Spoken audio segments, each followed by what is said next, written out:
Bienvenidos a La mente y sus cicatrices. Soy Pablo de Lorenzo, psicólogo experto en trauma y acoso. Hoy traigo un caso real que se trata en el documental de Netflix Número desconocido, falsa identidad en el instituto. Pero esto no es un resumen del documental. La idea es utilizar esto como punto de entrada a un fenómeno clínico y social bastante más amplio. Cuando hay alguien que fabrica una amenaza digital y al mismo tiempo ocupa un lugar cercano a la víctima. Aviso de spoilers, por si acaso alguien quiere ver el documental antes, que lo deje aquí mismo si quiere. Dicho esto, vamos a ello, porque hay casos que no interesan solo por el giro final, porque aquí hay muchísimo más realmente de lo que se explica incluso en el propio documental, ya que nos obliga un poco a revisar ideas muy básicas sobre lo que es el vínculo, lo que sentimos por confianza y lo que muchas veces hemos comentado de la manipulación. Este caso que inspira es uno de esos. Empieza aparentemente como un caso de ciberacoso adolescente. Mensajes anónimos, insultos, amenazas, humillaciones. Empieza a haber sospechas en el instituto y una pareja joven, que es la principal hostigada, empieza a ser tensionadísima por algo que no saben de dónde viene. Todo por mensajes de la aplicación de WhatsApp o la aplicación que tienen allí, Estados Unidos. Y hasta aquí, por decirlo así, podríamos pensar en algo conocido. Pues un número desconocido, un agresor cobarde, alguien escondido detrás de una pantalla. Esto lo hemos visto muchas veces, por decirlo así. Es como el típico ciberacoso, pero el problema del acoso digital es precisamente que el agresor no necesita estar delante para invadir la vida de una víctima. El teléfono hace de puerta de entrada y precisamente por eso es casi omnipresente. La amenaza puede aparecer de noche, de día, en clase, en casa, en el momento menos esperado, incluso justo antes de dormir o que te despierte un mensaje de esos a mitad de la noche. Pero este caso tiene una capa más y esa es la capa que lo vuelve clínicamente muchísimo más interesante, porque lo que tenemos que preguntarnos no es solo quién manda los mensajes. La pregunta en este caso es, ¿qué pasa cuando el daño y el consuelo empiezan a venir del mismo ecosistema afectivo? Y vamos a entrar poquito a poco. Primero, en el fenómeno del acoso sin cuerpo, que es este ciberacoso, por decirlo así. Y luego, la lógica de lo que podemos llamar síndrome de Munchausen por Internet. Después, lo más inquietante, fabricar una crisis alrededor de otro para ocupar el centro emocional. Y al final, la parte que a mí más me interesa, el por qué una víctima puede seguir emocionalmente enganchadísima y dependiente de una persona que le ha hecho un daño enorme. Y esto no es para justificar nada, sino para entenderlo. Y entender nos hace más libres. Empecemos con el acoso sin cuerpo,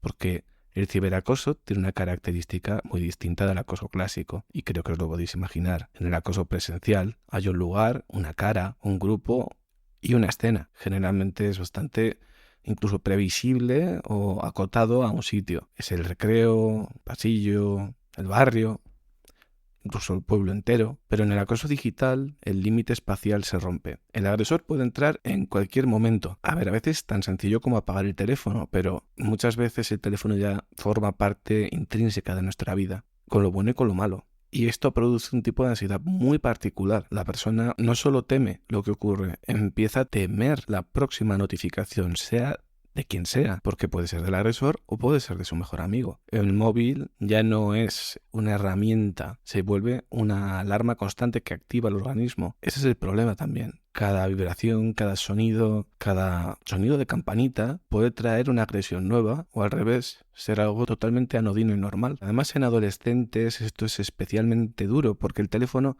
no es un simple objeto, es toda la vida social, la pareja, el grupo, la reputación, la identidad. Recordemos TikTok, recordemos Instagram, recordemos todo este ecosistema actual. Y si el ataque llega por ahí, no ataca solo la tranquilidad, ataca el lugar que uno ocupa entre los demás. Por eso a veces no es tan fácil como decir simplemente apaga el móvil. Es que apagar el móvil significaría casi quedarte aislado en el nuevo ecosistema digital en el que vivimos. Esta es una de las complicaciones. En el caso que inspira este episodio, todo empieza cuando una chica y su novio empiezan a recibir mensajes anónimos. Al principio parece una broma cruel o una especie de pique adolescente, alguien del instituto, porque parece que controlan los movimientos, le empiezan a insultar. Pero los mensajes no se quedan en algo puntual, se van acumulando, se vuelven insistentes, empiezan a controlar la relación, la erosionan, luego entran en el grupo general, luego entran en la familia, y lo que empieza como un número desconocido acaba contaminando todo un pueblo entero, un pueblo de Estados Unidos no muy grande, pero una comunidad entera. Eso es importante. Aquí el acosador anónimo no agrede solo a una persona, lo que hace es reorganizar la sospecha alrededor de todo el mundo, todos desconfían de todos. Y el grupo empieza a preguntarse quién puede ser. La pareja empieza a erosionarse, a tensionarse. Acaba habiendo celos, acaba habiendo inseguridades. Los adultos intentan proteger. La escuela se implica y aquí la policía entra. El problema ya no es solo el contenido de los mensajes, sino el brutal efecto social de no saber de dónde vienen. Cualquiera puede ser el sospechoso. Y aquí la incertidumbre es parte del daño. Si alguien me insulta con nombre y cara, pues duele. Pero también hay un límite. Sé quién me insulta, se acota. Si no sé quién me ataca, cualquiera puede ser ese agresor. Y cuando cualquiera puede serlo, la confianza se va a ir deteriorando rapidísimo. Pero no solo entre la víctima y su entorno, sino entre los propios convivientes, porque cualquiera puede serlo, y la sospecha es que es brutal. Aquí se crea una escena psicológica muy potente, porque antes de hablar de responsable, conviene mirar la escena. A veces nos obsesionamos con el autor y perdemos de vista todo el sistema que se está generando en torno a lo que está sucediendo. Un adolescente recibe mensajes humillantes, su novio también, los mensajes afectan a la relación. Hay acusaciones, contenidos sexuales, ataques a la apariencia, amenazas o insinuaciones que buscan romper estabilidad. No hace falta reproducirlos aquí porque no es necesario. Lo importante es la función, meter una voz hostil dentro de una vida privada. Esa voz anónima cumple varias funciones. Primero, humilla. Segundo, vigila. Tercero, divide. Cuarto, obliga a todos a reaccionar. Y quinto, produce dependencia de quienes parecen ofrecer protección, ya que aparece una primera idea clínica. El agresor anónimo no solo busca hacer daño, a veces busca controlar el escenario emocional. Si todos tienen miedo, todos giran alrededor del problema. Si todos intentan descubrir quién es el agresor, aquí el agresor también puede controlar la investigación, las conversaciones e incluso la ansiedad del grupo. Es que en muchos casos de acoso digital, y esto es bastante siniestro y desagradable, el agresor disfruta de poder aparecer y desaparecer a su antojo. No necesita fuerza física ni una gran presencia. Le basta con que aparezca intermitentemente y de forma impredecible. Es una forma de dominio de bajo coste, pero de altísimo impacto. Y una gran cobardía también. Pero cuando el agresor está cerca de la víctima, el daño se complica muchísimo más, porque puede participar también en la respuesta, sin que la víctima sepa que está implicada. Puede consolar, puede preguntar, puede acompañar, puede ver el efecto que causa en tiempo real, y puede ser al mismo tiempo el origen oculto del miedo, pero a la vez una figura visible de apoyo. Es esa doble posición la que vuelve este tipo de caso tan perturbador. Pero bueno, ¿qué es el Munchausen por Internet? Aquí conviene que nos paremos un momentito a nivel técnico para analizarlo. El término Munchausen por Internet fue propuesto por un psiquiatra, Mark Feldman, para hablar de personas que fingen enfermedades, crisis o situaciones dramáticas en espacios online. Por ejemplo, YouTube, Instagram, TikTok, además para recibir atención, cuidado o simplemente simpatía y agradar y que les busquen, que les apoyen. En el trastorno facticio clásico, que es lo que podemos llamar el síndrome de Munchausen, la persona puede simular síntomas o enfermedad. En su versión digital, Internet permite crear una narrativa de enfermedad o sufrimiento ante una audiencia y de ahí su sinónimo, su parecido. Pero no lo confundamos con mentir para ganar dinero. Aquí en España ha habido casos. No hace falta que mencione uno de un señor que tenía, creo que era 3.000 tumores. y era todo falso. En muchos casos, aquí el beneficio principal no es económico, es emocional, porque genera atención, se vuelve el centro de atención, tiene compasión, siente pertenencia, identidad de víctima o de persona que sufre. Y esto hay que decirlo con mucho cuidado. No se trata de diagnosticar a distancia a nadie, y menos en un caso que conocemos a través de un documental, en este caso. Pero el concepto sirve porque ilumina una lógica, fabricar sufrimiento o crisis para organizar atención alrededor de uno mismo. Ahora bien, el caso que nos ocupa en este momento tiene una vuelta de tuerca. No solo hablamos de alguien que finge estar enfermo en un foro, sino que hablamos de una persona que, según la investigación y el propio caso judicial, fabrica una agresión contra otra persona cercana. No se inventa solo una enfermedad propia, se fabrica una amenaza que pone a otra persona en el centro del daño. Por eso podemos hablar en sentido divulgativo de algo parecido a un Munchausen digital por entorno o un facticio relacional digital. Más bien podemos decir un Munchausen digital por poderes. Pero bueno, no es ningún diagnóstico oficial. Es una forma de entender esta dinámica. La idea sería un poco la siguiente. Alguien genera una crisis en el sistema afectivo de otra persona y luego se mantiene cerca de esa crisis. Puede recibir atención, control, información, poder y ser el centro emocional a través del daño que ella misma produce, por lo que la persona que es dañada busca la atención de quien genera el daño para que le calme. Pero así la persona que genera el daño se siente útil. Y bueno, en el documental, las investigaciones acaban señalando una realidad bastante complicadita de digerir. La persona que estaba detrás de los mensajes no era un compañero anónimo, ni un enemigo externo, ni alguien ajeno al hogar. Aviso de spoiler, aquí es donde digo la revelación. Si no quieres escucharlo, pues para aquí. Era la madre de la chica. Esta es la parte en la que el caso cambia por completo, porque una cosa es descubrir que el agresor era alguien del instituto, que eso sería bastante grave, pero otra cosa es descubrir que quien generaba todo ese terror estaba dentro del espacio que debía proteger. Y a partir de aquí el episodio ya no va a ir sobre el ciberacoso, va de una forma muy grave de traición del apego. La madre no es un vínculo cualquiera. Una madre en condiciones que suponemos normales tiene que ayudar a interpretar el mundo, a calmar el miedo. Es que es el centro que organiza seguridad, hace refugio cuando algo externo amenaza. Si esa figura también produce la amenaza, la mente de la víctima queda en una contradicción muy difícil. Su cerebro se hackea. Y no solo mi madre me hizo daño, es algo más desorganizador y perturbador. La persona a la que iba a pedir protección estaba participando en aquello de lo que yo necesitaba ser protegida. Es que es atroz, porque esto rompe varias confianzas a la vez. Destruye la confianza en el móvil, obviamente, la confianza en el entorno, la confianza en el instituto, en la familia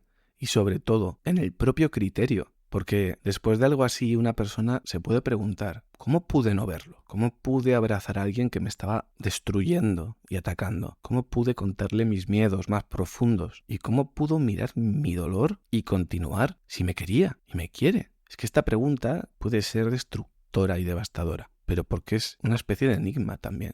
Porque ¿qué podría estar buscando una conducta así? Aquí entramos en una parte delicada. No podemos meternos en la mente de una persona concreta con seguridad, pero sí podemos explicar posibles funciones psicológicas de conductas parecidas. Aquí encontramos, por ejemplo, una posibilidad en la necesidad de control. Al fabricar una amenaza, la persona controla el miedo, las conversaciones, los movimientos y las respuestas que van a tener presuntamente o posiblemente los demás. Es una forma extrema de organizar el entorno. Otra posibilidad es la necesidad de centralidad, porque una crisis hace que todo el mundo mire hacia el problema. Y quien está cerca de la víctima puede ocupar un lugar importante. Puede ser quien acompaña, quien escucha, quien se entera de todo, quien participa en decisiones. Y ahí está, en el centro. Otra posibilidad también es la relación con el vínculo. Si una madre teme perder a una hija adolescente, pues por ejemplo, porque empieza a tener pareja, vida propia, o se va distanciando, una mente muy alterada, inestable, que no se encuentra muy bien, podría intentar generar una situación que vuelva a unirlas, no de forma consciente necesariamente, no como plan formulado fríamente, pero sí como dinámica. Si mi hija tiene miedo, vuelve a necesitarme. Esto no justifica nada, obviamente, solo nos ayuda a pensar un poco más. A veces una persona no destruye vínculos porque no quiera vínculo, lo destruye precisamente porque no tolera que el vínculo cambie. También puede haber aquí elementos de hostilidad, celos, competencias, traumas previos o necesidad de descarga o resentimiento, pero conviene no simplificarlo en era mala persona o estaba loca. La maldad como explicación muchas veces, como explicación única, quiero decir, suele ser muy pobre. La patología como excusa también. El punto clínico serio yo creo que está en ver la conducta como una mezcla de daño, control, necesidad, mentira y ruptura del límite, que además esta es progresiva. ¿Y por qué? ¿Por qué la víctima puede seguir enganchada a esta persona después de darse cuenta de todo lo que ha pasado y todo lo que ha hecho? Y esta es una de las partes que más suele desconcertar al público. Después de descubrir algo tan grave, ¿por qué la hija no corta de forma limpia? Dice, esto es brutal. Pero es que sigue habiendo afecto, porque puede decir que quiere a su madre, porque el vínculo no se va a borrar aún así. Está precableada, está unida por un hilo invisible prácticamente. Es que el apego no funciona como un interruptor. Una madre no es una compañera de clase, no es una desconocida, no es solo la autora de un daño. Para esa hija también es historia, su infancia, cuidados reales que tuvo, hay dependencia, identidad familiar, memoria y una parte importante de sí misma. Cuando la persona que hiere es también la persona a la que una parte de ti sigue necesitando, el corte psíquico no es para nada fácil, es un duelo muy duro. Y esto se ve en muchas relaciones de abuso. Desde fuera podemos pensar, si te hizo daño, sal. Desde dentro hay otra mezcla. Me hizo daño, pero también fue mi refugio. Me destruyó, pero es que también le quiero. Sé que no puedo confiar, pero no puedo dejar de necesitar la versión buena de esa persona, aunque esa versión buena solo esté en su cabeza. Y es que la mente intenta conservar, en este caso, una madre buena, aunque tenga delante datos de una madre dañina. Esto no es ninguna locura, es supervivencia emocional. Para un hijo, aceptar plenamente que una figura de apego ha sido agresora puede ser demasiado grande para integrarlo de golpe. No lo puede digerir. La disonancia cognitiva es brutal, ya que la hija tiene que juntar dos realidades que son, ya me diréis vosotros, bastante incompatibles, que es mi madre me quiere y mi madre casi me lleva al suicidio. Me acosó. La integración de estas dos frases puede tardar años, décadas, o a veces incluso ni se llega a integrar. A veces se alterna momentos de lucidez, momentos de defensa, momentos de rabia, momentos de necesidad, momentos de disociación. Esto puede destruir. Aquí también aparece la culpa. Aquí la víctima puede sentirse culpable por rechazar a la madre, por hablar, por colaborar con la investigación, por sentir rabia, incluso por no perdonar rápido. Es que no lo entiendo. Es que estaba mal. No. Es que ha hecho muchísimo daño. Y es que en familias con dinámicas confusas la culpa puede ser enorme porque esa disonancia cognitiva no permite ver claramente las partes. Que se ha hecho daño y aún así es tu madre. Que se ha hecho daño y aún así es tu pareja o tu expareja. Pero le sigues queriendo. ¿Por qué? Porque es tu madre o tu pareja. Y hay vínculo. El daño familiar no borra automáticamente la dependencia emocional. Aquí también podemos meter el tema de las parejas cuando hay un vínculo muy fuerte o apego fuerte. A veces, de hecho, la aumenta esa dependencia. Si la persona ha sido desorganizada por el propio vínculo, puede incluso quedar más pegada a ese vínculo buscando reparación. Quiere que la misma persona que rompió algo sea quien lo repare. Y eso es una lógica dolorosa, pero es muchísimo más frecuente de lo que podemos pensar. Y es que este caso nos enseña algo muy importante sobre el daño digital. Nos sirve para pensar en el ciberacoso de una forma más amplia. A veces hablamos del mundo digital como si fuera menos real, como si solo fueran mensajes, bits, datos. El bloquea y ya está. Pero es que no es tan fácil decir no lo mires. Un mensaje anónimo puede alterar muchísimo el cuerpo porque todo puede ser sospechoso. Puede producir insomnio, ansiedad, hipervigilancia, miedo a exponerse, a ir a clase y problemas de pareja. Llegar al aislamiento incluso cuando sientes que puedes ser observado o observada en cualquier lugar. Y si se repite durante meses, deja de ser un incidente, se convierte en algo ambiental. Ya es que no puedes despertarte sin sentirlo. Y cuando el agresor conoce a fondo a la víctima, conoce su intimidad, el efecto es muchísimo peor. La persona siente que no hay ninguna frontera. Si los mensajes tocan cosas privadas, la pregunta inmediata es ¿quién sabe esto? ¿Quién me está mirando? ¿Quién está cerca de mí? Y la tecnología permite una forma de violencia con poco contacto y muchísima penetración psicológica. Aquí es que el agresor puede estar físicamente lejos o sentado en la misma mesa contigo. La víctima no lo sabe. Es la incertidumbre, precisamente esta incertidumbre de no saber quién, cómo ni dónde está el agresor o la agresora la que hace tanto daño. También hay una lección sobre la comunidad en sí misma. En casos así, la sospecha se expande. El grupo se acaba rompiendo. Los amigos que antes se querían empiezan a acusarse. La desconfianza se propaga como un virus. Las parejas acaban separándose y las familias dudando. La agresión anónima no solo golpea a la víctima principal, todo el sistema queda envenenado. Empieza como una contaminación en la figura que es la víctima principal, pero se expande y van cayendo todo el resto de personajes como fichas de dominó. Es algo impresionante. Y estos casos, ¿cómo podemos pensar en ellos sin convertirlos en morbo? Porque este tipo de historia trae muchísimo, tiene un giro brutal, tiene misterio, tiene una revelación bastante desagradable. Pero si nos quedamos solo en el giro, perdemos lo importante. La pregunta no es solo quién lo hizo, la pregunta es qué estructura psicológica permite que alguien fabrique daño, lo sostenga en el tiempo y conviva con sus consecuencias. Y qué estructura de apego hace que una víctima pueda seguir ligada a quien le hizo eso. Tampoco conviene diagnosticar a la gente desde el sofá, obviamente. Podemos usar conceptos como Munchausen por internet, trastorno facticio, manipulación relacional, trauma de apego o dependencia emocional para pensar, pero eso nunca va a sustituir evaluaciones clínicas reales, porque se está popularizando mucho la terminología clínica